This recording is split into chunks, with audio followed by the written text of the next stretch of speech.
There and Dad, happy Father's Day. Cheers.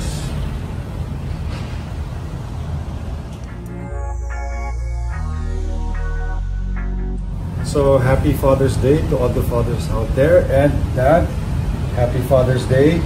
Cheers. Wow! Hindi lasang Glade. Happy Father's Day.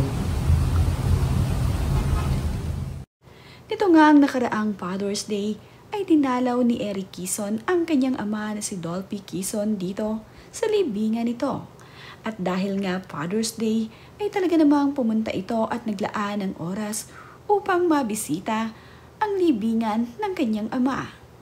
Makikita nga dito na isinilang itong si Dolphy Quezon noong July 25, 1928. At namayapa naman nga itong si Dolphy nitong July 10, 2012.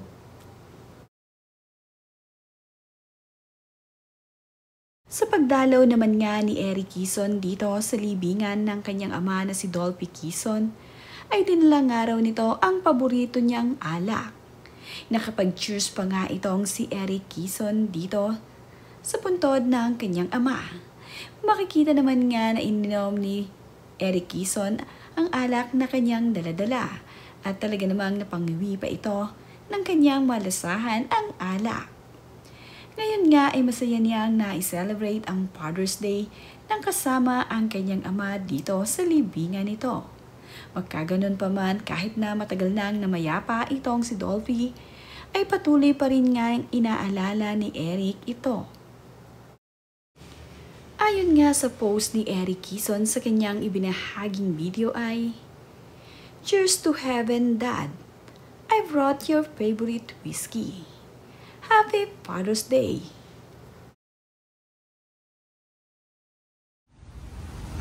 Hey Dad, look what I brought you.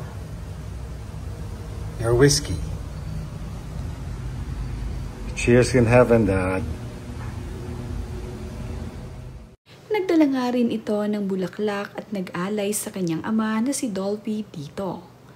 Makikita nga at ipinakita ni Eric Quezon sa kanyang social media ang kanyang pagdalaw dito sa kanyang ama ngayong Father's Day.